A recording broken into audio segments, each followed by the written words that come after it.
Hi, I'm Debra Katz, and I'm a founding partner at Katz, Marshall & Banks, a DC-based civil rights firm that specializes in the representation of whistleblowers. Today, I'm with my partner, Alexis Ronickher, who specializes in the representation of cybersecurity whistleblowers. So we're going to be discussing today the rights that cybersecurity whistleblowers have from retaliation in the workplace.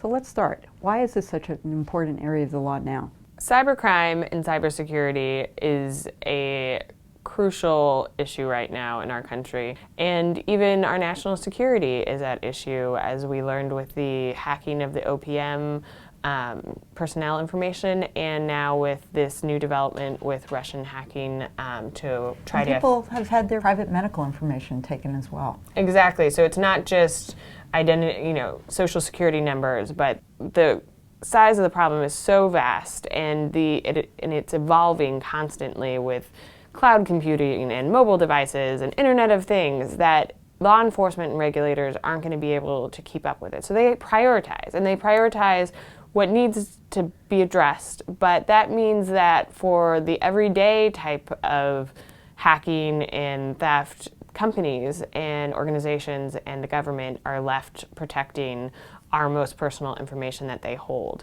And for that to work, the employees on the front lines in these organizations are the ones who need to be there ringing the bell to lack cybersecurity and vulnerabilities that jeopardize everyone. So what kinds of rights do these individuals have, starting from people who come to us because they have not yet suffered termination, but they know it's in the offing, versus people who have actually been fired? What do you do to assist these people? So when you find yourself being a whistleblower, people find themselves in that position at different stages, and they come to us at different stages. Now, most Americans would be surprised to know that there aren't particular specific laws that are designed to protect cybersecurity whistleblowers. There are laws that protect aviation and environmental and even nuclear whistleblowers, banking whistleblowers, but not cybersecurity whistleblowers. And so people come to us and they're afraid, and they know that they're about to have to report something that's going to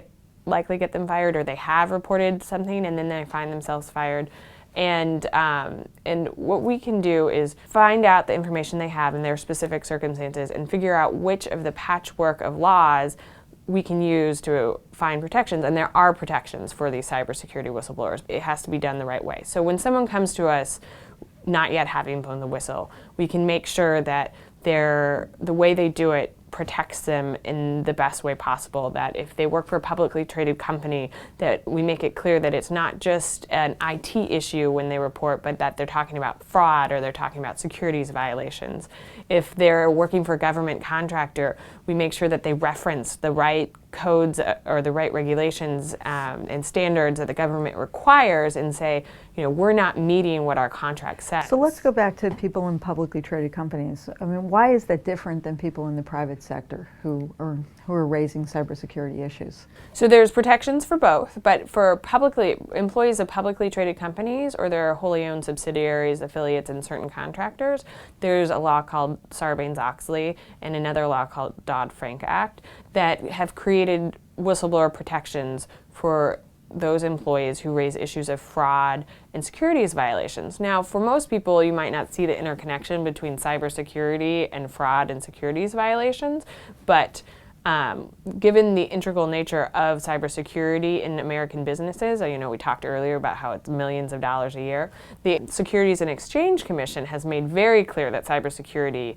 and not disclosing your situation, breaches, vulnerabilities, is a securities violation depending on the circumstances. So because it could have an enormous effect on the value of a company if in fact there are breaches. Right, so we saw with Home Depot, with Target, that it's a huge matter, but it's not just, consumer financial information.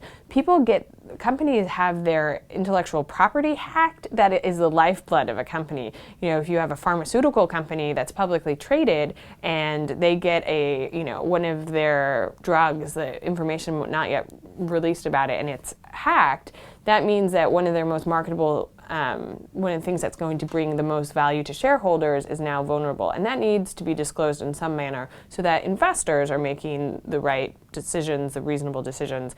And so that's why the SEC has gotten involved. And that's why Sarbanes-Oxley and Dodd-Frank are such powerful vehicles for employees of publicly traded companies or subsidiaries. So what about employees who just work in small companies or not publicly traded companies who are cybersecurity officials?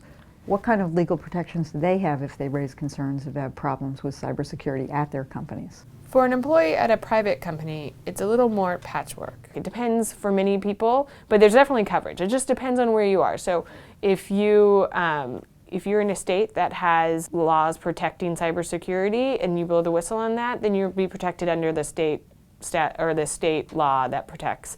Not all states have it, but many, the majority do. Whistleblower retaliation. Exactly. And also, depending on banking employees, they have a specific protection for reporting any violation of law. And so if you're a banking employee, even for a private bank, you have this specific whistleblower law. As I said, if you're a federal contractor that's not publicly traded, there's the False Claims Act, which might provide coverage. So there, as I said, there's a lot of different laws, and it's just finding the right one that covers you, and also making sure that you frame your report to not just be phrased in the most natural way for some people, which is their specialty, which is there's a cyber vulnerability and I'm reporting this IT issue, but broadening it to encompass the law that might protect them. That brings us to one of the other pieces of being a whistleblower, which is the potential for providing information to the government and receiving an award for that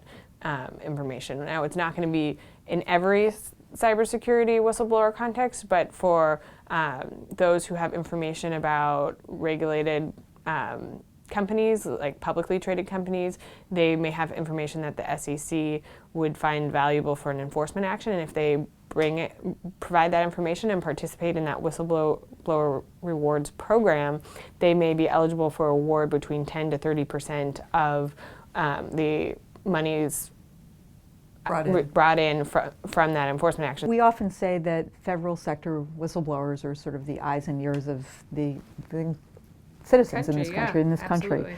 And I think we anticipate seeing cybersecurity workers playing an increasingly important role in federal agencies and keeping data safe in all sorts of areas, from Department of Treasury to Department of Energy and Homeland Security. So what kinds of rights protect federal sector whistleblowers? So federal sector whistleblowers actually have very robust rights as whistleblowers, and there's a statute called the Whistleblower Protection Act, and recently in the last decade amended to be even more robust, that first allows whistleblowers to disclose information as long as it's allowable by law about violations of law, also of fraud, waste, and abuse, and any kind of jeopardy of public safety and health.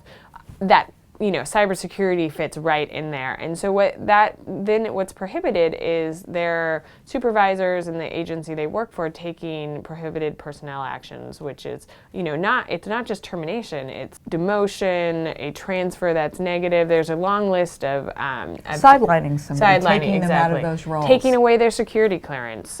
So there's a lot of protections there. Can you talk a little bit about what key TAM actions are and how that may be something that cybersecurity whistleblowers can be pursuing? Absolutely. So there's a federal law called the False Claims Act, which not surprisingly prohibits defrauding the government when you are submitting bills to be paid for work you've been doing. So whether it's in the healthcare arena with submitting bills to Medicare and Medicaid, or a defense contractor providing a fighter jet, right? You can't defraud the government.